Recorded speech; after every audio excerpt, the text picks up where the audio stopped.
जय गुरुदेव। और दोस्तों, मेरे चैनल सिद्ध सावर मंत्र में आपका एक बार फिर से हार्दिक स्वागत है। और देखिए, आज जो वीडियो आपके लिए मैं लेकर के आया हूँ और इसमें जो साधना है वो साधना आपके लिए बहुत महत्वपूर्ण साधना है।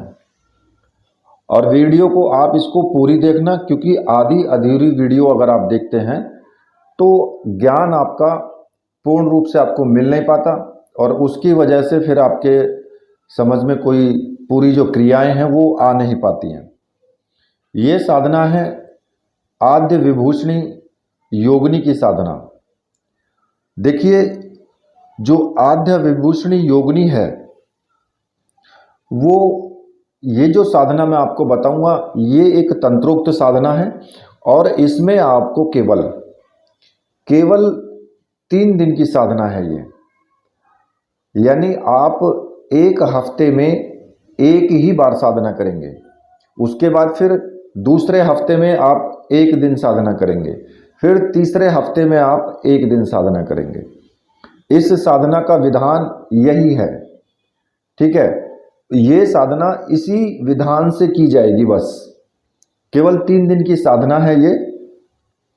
अब मैं इसमें आपको कुछ पहले मैं आपको बता देता हूँ योगिनी के विषय में, और पूर्ण तरीके से जब आपकी समझ में आ जाएगा तभी साधना करना भी उचित रहता है, ठीक है।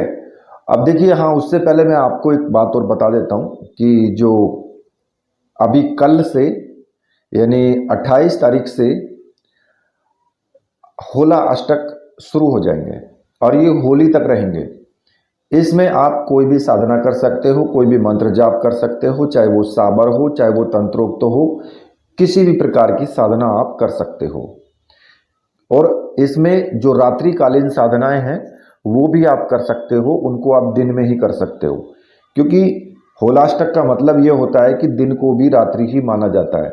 तो इसलिए होलाष्टक में रात्रि की साधनाएं दिन में कर सकते हो, ठीक है, ये फायदा होता है।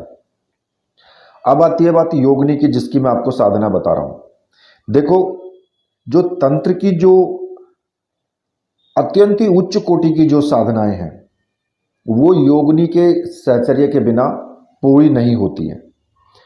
आपने सुना होगा तिब्बत के लामाओं का नाम, और तिब्बत के जो लामा हैं जिस कारण से वो बहुत विख्यात हैं भाई, तांत्रिक पद्धति में भी और सिद्ध साधक भी उनमें बहुत हुए हैं।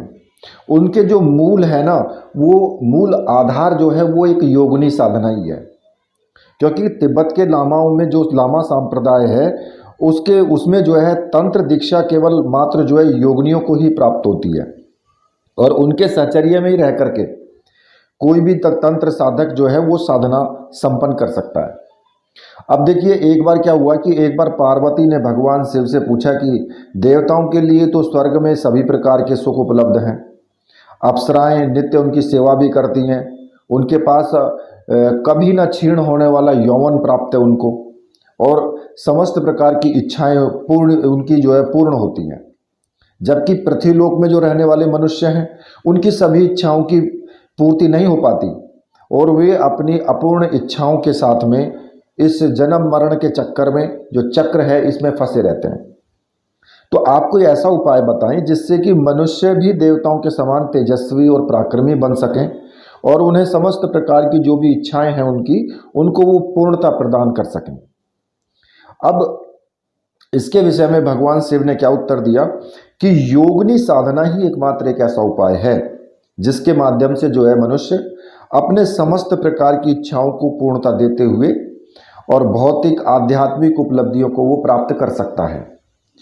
योगिनी साधना करने से भोग और मोक्ष की प्राप्ति होती है। ये साधनाएं जो है तत्काल फल देती हैं। जो योगिनियां होती हैं वो एकदम तुरंत आपको फल देती हैं और समस्त प्रकार की जो आपकी जो अतृप्त इच्छाएं हैं उनको पूर्ण करने वाली होती हैं ये, क्योंकि ये जो है ये मेरी ही शक्ति का स्वरूप है। भगवान शिव ने साफ क्लियर कहा है कि ये मेरी ही शक्ति का स्वरूप है। अब शिव और पार्वती के संवाद से एक बात तो ये स्पष्ट हो जाती है कि भाई मनुष्य के जीवन में योगिनी का क्या महत्व है। योगिनी जो होती हैं वो देवियाँ ही होती हैं। जैसे कि देव वर्ग के जो इतर योनियां होती हैं, यक्ष होते हैं, किन्नर होते हैं, गंधर्व होते हैं, इसी प्रकार से योगिनियों का भी महत्व है। योगिनियां भी उसी प्रकार से होती हैं, क्योंकि योगिनियां जो होती है ना, वो तंत्र की आधारभूत जो देवी होती हैं, आधार होती हैं वो, और सौंदर्य की स्वामी भी होती हैं। ये अपूर्व सौंदर्यता इनके अंदर होती है, और इन्हें जो है तंत्रों के गुप्त जो रहस्य होते हैं उनका भी ज्ञान इनको होता है। ये कोई खाली कोई स्त्री नहीं है कि भैया ये केवल ये स्त्री हैं और इन्हें जो है आप सिर्फ सौंदर्य की दृष्टि से ही देख सकते हैं या उसी की स्वामी होती है बस।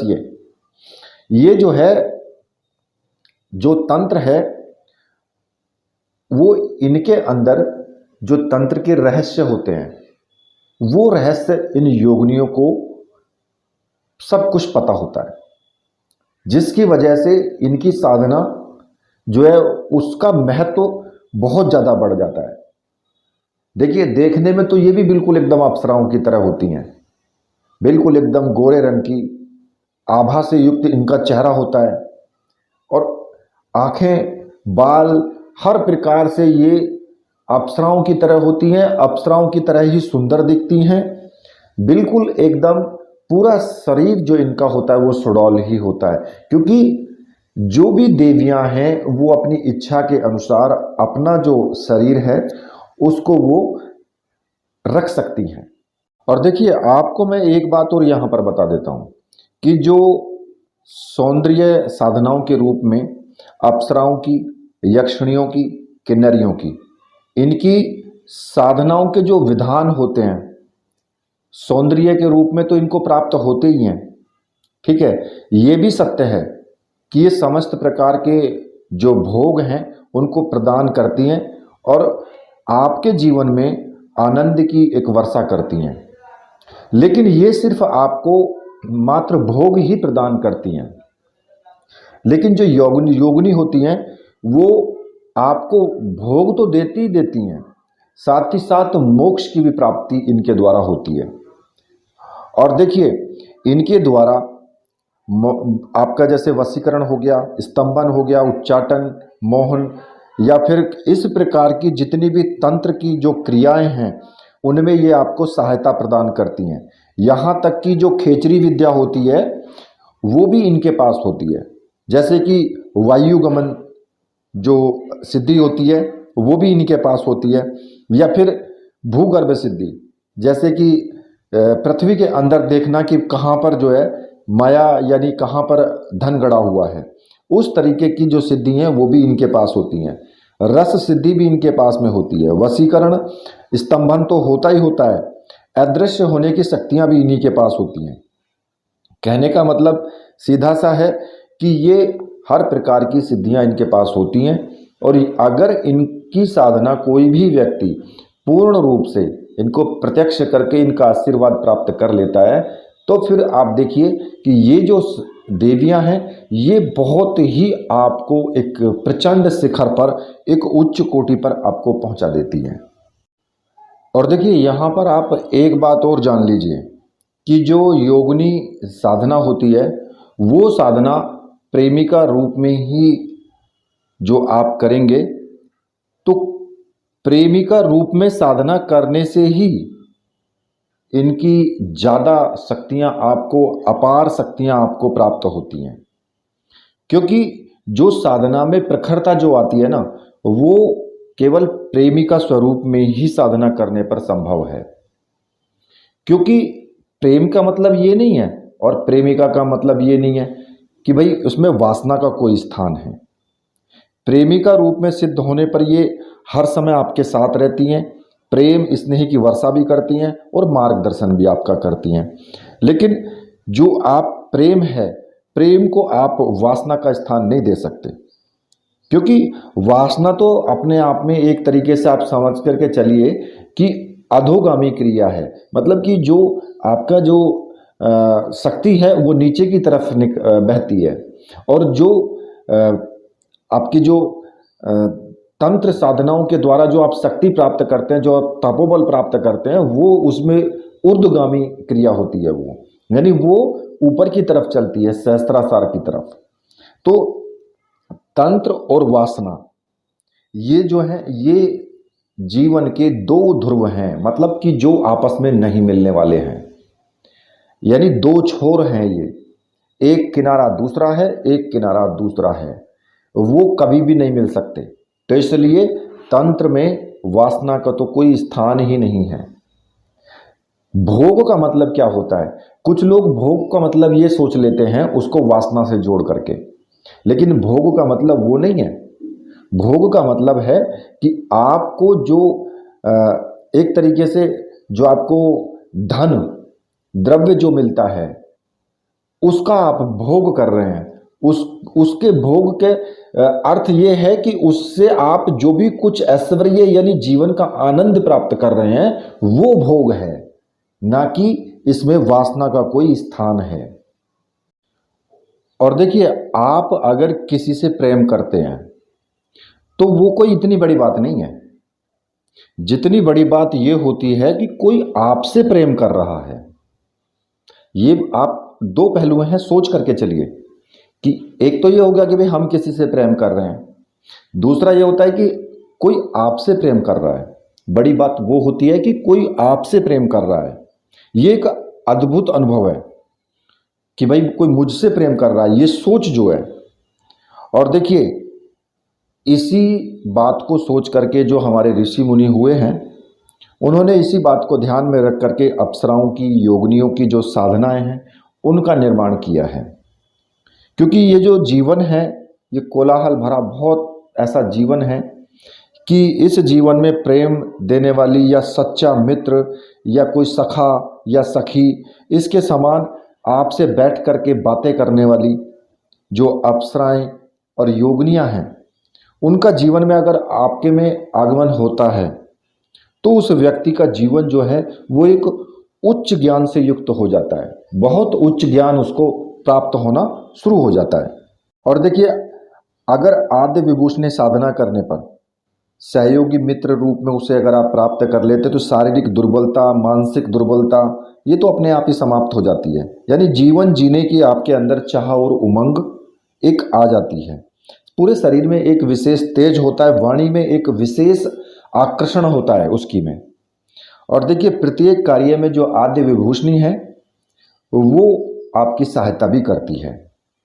तो इस प्रकार से जो योगिनियाँ बताई गई हैं, देखिए योगिनियाँ तो वैसे तो 64 होती हैं, लेकिन जो मुख्य रूप से जिनकी साधना की जाती है और जो तुरंत फल देने वाली भी हैं और सरल भी हैं, वो जो योगिनियाँ होती हैं वो एक तो होती है आद्य विभूषणी योगिनी, दूसरे नंबर पर आती है पराकुंडल धारणी, तीसरे पर आती है हारणी और चौथे पर आती है सिंहनी, पांचवें पर हंसनी, 6 नंबर पर नटी, 7वें पर कामेश्वरी और 8वें पर प्रिया रति देवी। ये 8 जो योगिनियाँ हैं, ये जो योगिनियाँ हैं ये प्रेमिका रूप में उसके साथ में विद्यमान रहती हैं और 100% उसके सभी कार्य सफल भी होते हैं। आद्य विभूषणी जो योगिनी है उसकी साधना का जो विधान है वो मैं आपको बता देता हूँ। देखिए, जैसा कि मैंने आपको पहले भी बताया है शुरुआत में ही कि जो आद्य विभूषणी योगिनी है वो जो ये साधना है ये एक तंत्रोक्त साधना है, इसलिए इस साधना की विधि भी अलग ही है। इस साधना को कोई भी स्त्री कर सकती है, कोई भी पुरुष कर सकता है। ऐसा नहीं है कि स्त्रियां नहीं कर सकती, पुरुष ही कर सकता है। और इस साधना को प्रेमिका रूप में ही करना चाहिए, तभी आपको संपूर्ण लाभ मिलता है। मैंने आपको पहले भी बता दिया है कि प्रेमिका का मतलब वासना का अर्थ यहाँ पर बिल्कुल नहीं है, ठीक है। और जो स्त्रियां हैं वो भी अपनी सखी के रूप में इसकी साधना कर सकती हैं, ठीक है। अब यहाँ पर दूसरी बात एक और आती है कि इसकी साधना 3 दिन आप लगातार नहीं कर सकते, क्योंकि मैंने केवल 3 दिन साधना करनी है तो 3 दिन साधना को आप लगातार नहीं करेंगे। ये जो साधना है, जैसे मान लिया कि आपने प्रारंभ कर दी साधना, तो फिर अगले सप्ताह उसी दिन साधना करनी है, फिर उससे अगले सप्ताह फिर उसी दिन साधना करनी है। मान लिया कि आपने शनिवार को साधना प्रारंभ करी, तो फिर अगले जो सप्ताह आएगा उसका जो शनिवार आएगा उसी में आपको साधना करनी है। ठीक है, इस प्रकार से 3 शनिवार आप साधना करेंगे। अगर आप सोमवार में साधना करते हैं तो फिर आप प्रत्येक सोमवार में ही साधना करेंगे बस। और साधना का जो रात्रि काल में ही आपको साधना करनी है, 9 बजे के बाद ही आप साधना शुरू करेंगे इसकी, क्योंकि 9 बजे से और 4 बजे तक का जो टाइम होता है वो रात्रिकालीन माना जाता है। ठीक है, उसको रात्रि ही माना गया है। इस साधना को, जैसे कि एकादशी आती है, योगिनी एकादशी, ठीक है, क्योंकि जो एकादशियां आती हैं उनमें एक योगिनी एकादशी के नाम से भी एक एकादशी आती है। आप उस दिन से भी यह साधना शुरू कर सकते हो। वैसे तो मैंने आपको बता ही दिया है कि भाई आप कभी भी ये साधना शुरू कर सकते हैं, लेकिन विशेष अगर आपको विशेषता प्राप्त करनी है तो योगिनी एकादशी पर आप इस साधना को कर सकते हो। अब देखिए, इनका एक विशेष दिवस होता है ये योगिनी एकादशी। इस दिन आप संकल्प ले सकते हैं, ठीक है, कि योगिनी एकादशी संपन्न आप करना चाहें तो एकादशी को आप संपन्न कर सकते हैं। अगर किसी कारण से आप उस दिन आप साधना ना कर पाएं एकादशी वाले दिन, तो उस दिन आप संकल्प जरूर ले लें और साधना को आगे आने वाले दिन में किसी भी दिन आप संपन्न कर सकते हैं। लेकिन मूल बात इसमें यह है कि योगिनी साधना की जो सामग्री है वो आपके पूजा स्थान में योगिनी एकादशी वाले दिन रख जरूर दें। भले ही आप संकल्प ले लें और साधना पूरी ना कर पाएं तो अगले किसी दिन में साधना पूरी कर सकते हैं, लेकिन योगिनी एकादशी वाले दिन जो पूजा की सामग्री है उसको आप जरूर रख दें अपने पूजा स्थान में। अब देखिए, इस साधना में सबसे पहली बात स्वच्छ और सुगंधित वातावरण बहुत अनिवार्य है। इसमें जो साधक है वो बैठने से पहले ही साधना कक्ष को जो है अच्छे तरीके से साफ स्वच्छ कर ले और खुद भी साफ और सुंदर वस्त्र पहन करके ही साधना आपको करनी है। अब इसमें आप धोती कुर्ता भी ले सकते हो, धोती भी धारण कर सकते हो, पैंट शर्ट भी पहन सकते हो, लेकिन साफ और स्वच्छ हों और जो कपड़े आपने पहने हैं वो सुंदर होने चाहिए। ठीक है, और इस साधना में 4 जो है पीपल की डाली, ज़्यादा बड़ी ना हो, छोटी छोटी पीपल की डाली जो होती हैं वो 4 पीपल की डाली जरूर इसमें साधना में चाहिए और वो आपको ला करके पहले ही रख लेनी है अपने घर पर। ठीक है, अब इस साधना को करने के लिए आपको मैं बता देता हूं कि इसमें मुख्य रूप से जो आपको सामग्री की आवश्यकता होगी, इसमें आदि विभूषणी यंत्र, योगिनी माला और एक रक्षा माला, और ये तीनों सामग्री मंत्र सिद्ध और प्राण प्रतिष्ठा युक्त होनी चाहिए। अगर आपको ऐसी सामग्री प्राण प्रतिष्ठा युक्त सामग्री चाहिए तो आप मुझे ऑर्डर कर सकते हैं। व्हाट्सअप नंबर मैंने आपको दिया हुआ है वीडियो में, आप वहां से मुझे व्हाट्सअप करके और ये सामग्री आप प्राप्त कर सकते हैं। ठीक है, जब आप ये सामग्री प्राप्त कर लेंगे तो मैंने आपको बताया कि साफ स्वच्छ कमरा होना चाहिए और उस कमरे में बैठ करके आपको साधना करनी है। आप अपना पूजा घर में भी कर सकते हो और अलग कमरा है तो वहाँ भी कर सकते हो। पूजा घर में ये रहेगा कि जब तक आप साधना करेंगे तब तक कोई भी दूसरा व्यक्ति उसमें बिल्कुल भी प्रवेश ना करे। उसके बाद भले ही चला जाए, लेकिन जब तक साधना करें तब तक कोई ना जाए उसमें। और देखिए, जब आप स्नान आदि करके स्वच्छ वस्त्र धारण करके अपने पूजा रूम में जाएं, वहाँ पर एक चौकी बिछा लें। चौकी पर लाल रंग का वस्त्र हो, लाल रंग का आपका आसन हो और थोड़े से चावल ले लें। चावलों में सिंदूर या कोई भी कुमकुम वगैरह मिला करके उनको लाल कर लें और जो चौकी है उसी पर ही आप चावल की ढेरी बना लें एक। ठीक है, और उसके चारों तरफ पीपल की एक एक डाली आप रख दें और उस जो चावल की ढेरी है उसके ऊपर जो आदि विभूषणी योगिनी का जो यंत्र है, उस यंत्र को स्थापित आप कर दें। ठीक है। सामने आपके गुरु जी की तस्वीर होनी चाहिए। आपके जो भी गुरु हैं उनकी तस्वीर सामने हो। भगवान शिव को गुरु माना है तो भगवान शिव की तस्वीर सामने होनी चाहिए। और अगर आपने स्वामी निखिलेश्वरानंद जी को गुरु माना है तो फिर आप उनकी ही तस्वीर सामने रखेंगे। ठीक है।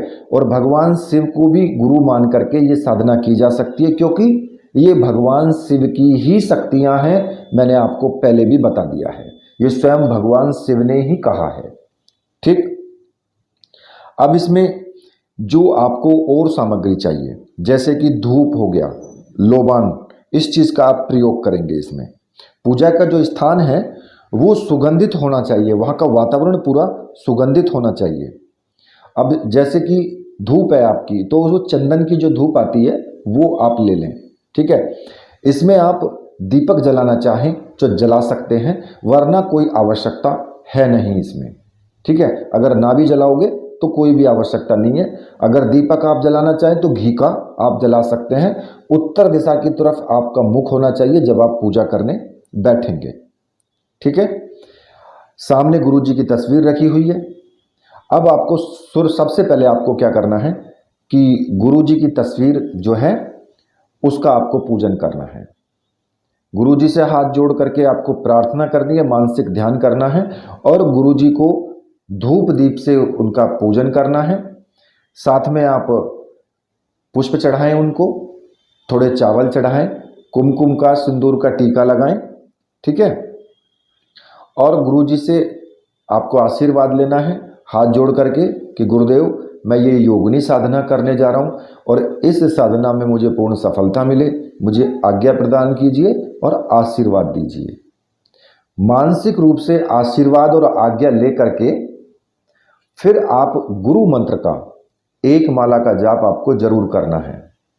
और देखिए, जिन्होंने स्वामी निखिलेश्वरानंद जी को गुरु माना है वो ओम परम तत्वाय नारायणाय गुरुभ्यो नमः इस मंत्र का जाप करेंगे। और जो भगवान शिव को गुरु मान करके साधना कर रहे हैं वो ओम नमः शिवाय इस मंत्र का जाप करेंगे और एक माला का जाप आपको कर लेना है।